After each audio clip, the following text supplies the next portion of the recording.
Good morning, and welcome to David's Barter Community, where it is the 3rd of October, and it is 10 o'clock a.m. Eastern Standard Time.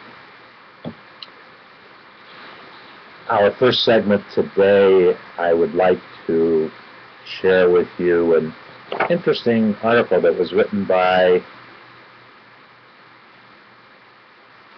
she might be a high school student, either a high school or a college student. And her name actually isn't even on the on this blog. It's titled "First Time Tech Entrepreneur: 3 Core Qualities an Entrepreneur Needs." And it's pretty interesting that an individual this young, she looks to be about, as I said, either a high school student or a college student, was able to write an article that made a lot of sense. And she is definitely from Australia, because I took it off a website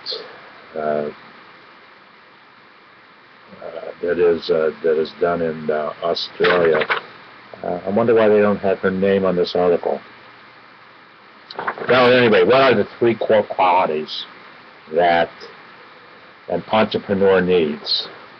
And specifically in the technology sector, although as I read the 3 of them, I've spoken with you about all 3 of them. Let's see what a younger entrepreneur has to say. Number 1, the ability to win people over. It's hard to build a great business on your own. Whether you need to take to raise an investment, whether you need to raise investment money, recruit team members, or gain customers, every entrepreneur needs to have or acquire the ability to win people over. Yes, I will absolutely agree with that statement. But more importantly than be concerned in to actually win people over is how do you communicate with those folks? How do you send the message of what it is that you want to do with your new business to folks who are going to be working with you, to service providers who are going to be providing you service for your business, or what we absolutely must have in every business is a customer. So it's your personality is so very, very important with the concept of being an entrepreneur and starting a business and winning the acceptance of the individual. I'm not so sure how much you actually have to win somebody over. You certainly have to demonstrate how you're going to bring some type of value in their life. I think of these people, and they're direct marketers like myself, and I probably get 25 different emails a week from other people who are marketing, and some of them really aren't trying to win me over. As a matter of fact, the way that they create their subject line to their email, they are really insulting my intelligence. So if they're trying to win me over, they certainly aren't. And I study subject lines. As a matter of fact, I actually read. Here's an article from Digital Marketer about subject lines. Tested subject lines. Now, the individual that wrote this was really insulting my integrity, my intelligence, maybe my integrity too.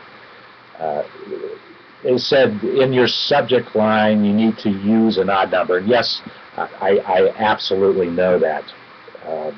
Tested in subject lines using even numbers versus odd numbers. So when you say, well, here we're talking about 3 core questions an entrepreneur needs, the number 3, an odd number, as opposed to 4 or 2. However, the next one, they go on to say,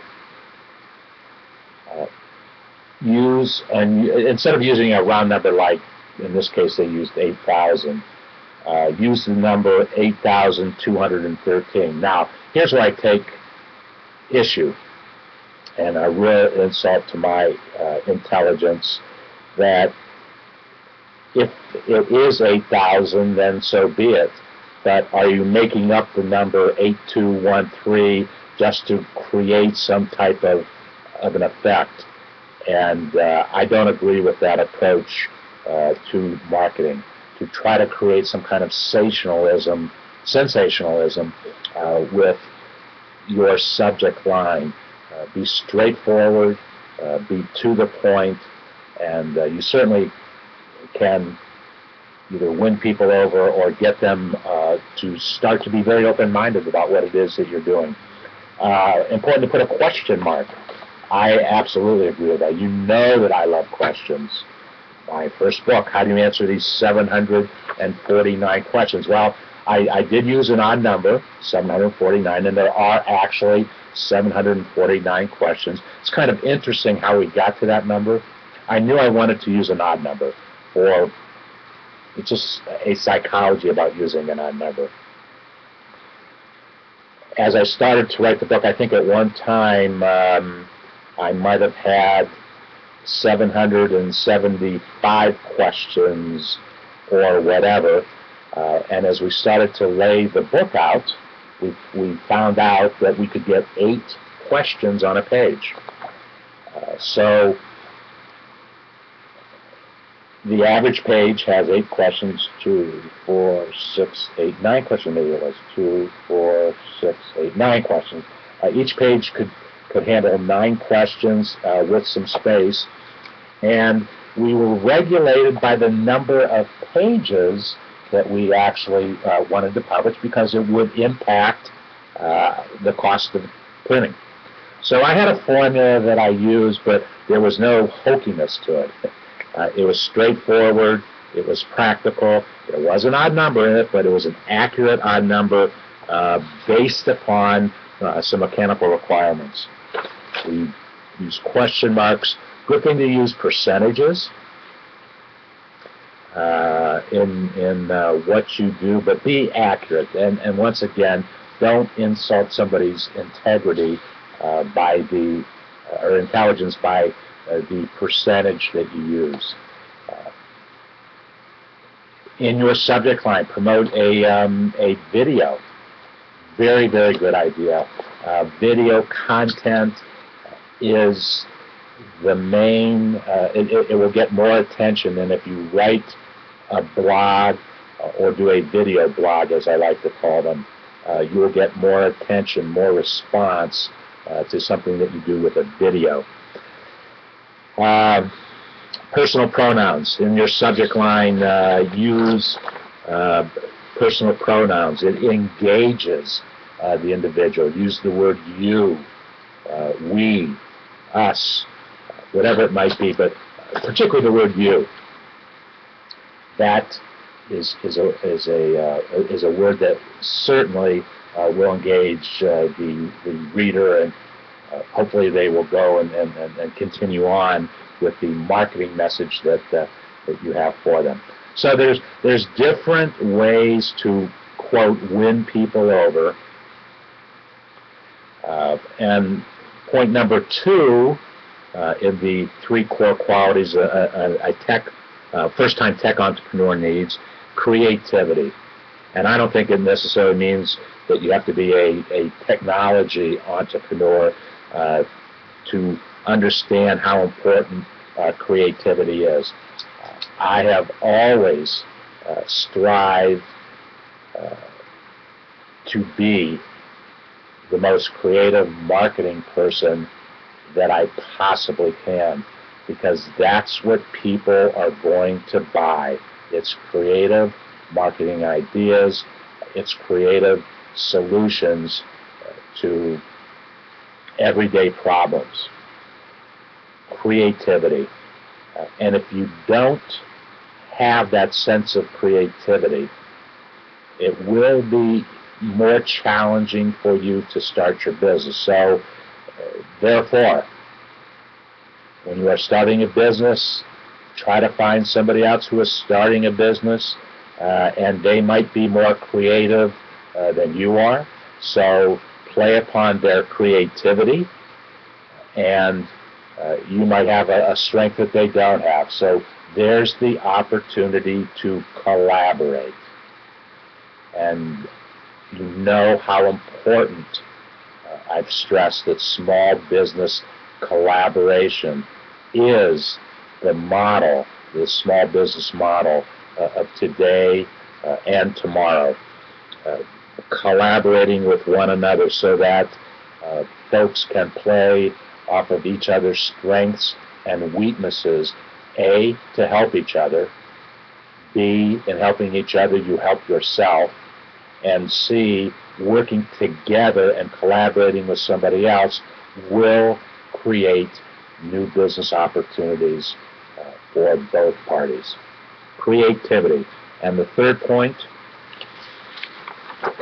is tenacity. I would say that my personal biggest strength, that's her personal biggest strength.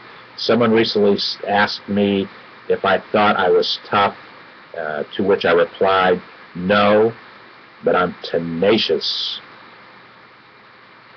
I'm like a cockroach, you can't kill me. I don't know if that's a good analogy. She uses the word tenacity. I use the word persistence. Reviewing once again the 3 P's of successful entrepreneurship. Passion for what it is that you do. That's one way to win people over. That's one way to show your creativity, the other 2 points. Passion, persistence. She calls it tenacity. I call it persistence. And when people say to me, and I have people say this to me all the time, when I'm pursuing something that I want to pursue, they said,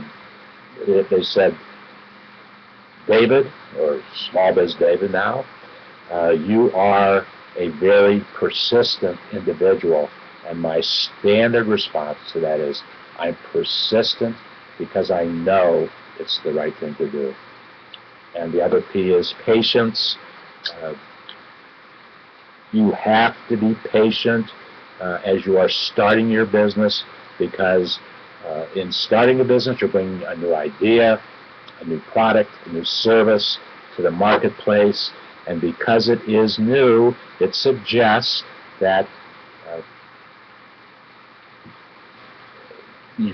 people have never done business with you, and if they've never done business with you, you're asking them to change a behavior, and people do not change behaviors overnight. So thank you for reminding me the 3 core qualities of a first-time tech entrepreneur: the ability to win people over, your own abilities of creativity, and tenacity.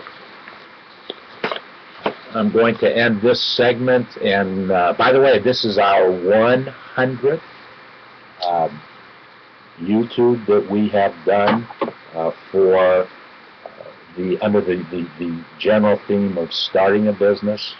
We've done close to 350 YouTubes, but this is our 100th on starting a business. It must mean that SmallBizDavid is passionate about having people start businesses in order so I'm able to share and give back those things that have worked for me over the years. I want to instill that with you, sharing with you successes and failures that I've had, so that you can use that as a learning process. I am committed to the Startup America Partnership because new businesses create new jobs. And when you start your business today, you are creating job number one.